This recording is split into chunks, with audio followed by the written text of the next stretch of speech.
Civ Beyond Earth feels much different from Civ 5 right away. When you land on planet, you're immediately met with these hostile aliens, and of course you have barbarians in Civ 5, but this is going to feel a lot different.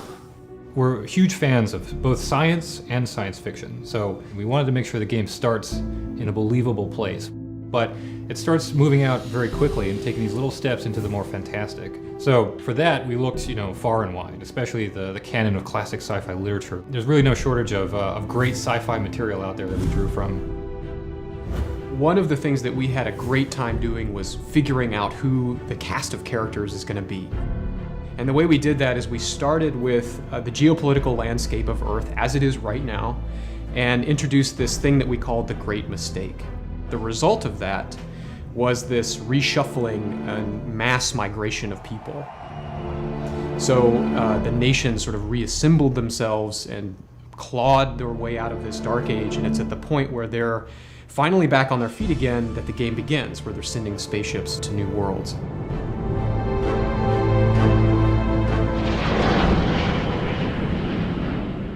Their leaders represent this multicultural mixing that happens. So a lot of them speak a mixture of languages. For example, the American Reclamation Corporation. How may the corporation serve you? The sponsor that you can pick for that, Suzanne Fielding, speaks a combination of Spanish and English sort of interchangeably.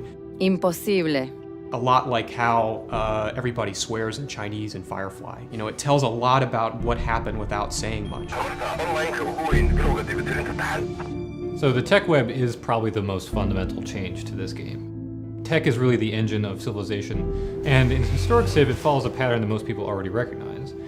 But in this game, you're moving forward into an uncertain future, which has technologies that we obviously haven't invented yet. So we wanted to make a structure that would let the player play exploratively and kind of discover along the way what technologies were going to be useful or advantageous or just interesting to them. And the tech web is so big that you will not get all the technologies in the course of any one game, which is another departure from historic Civ.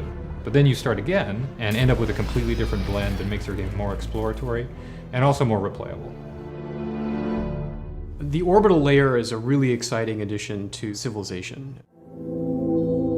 The ground is always the star of the show, and the orbital layer is there to reinforce that drama that's going on underneath.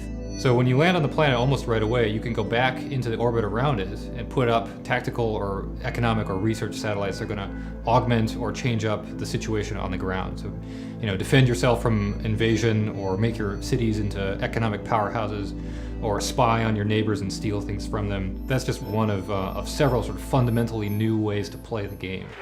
People over there, are you ready for the awesomeness? After we announced the game, it was really special to sit in that room at PAX East with 700 of our biggest fans. It was especially gratifying because we're Civ fans too. We grew up on those games, we love those games.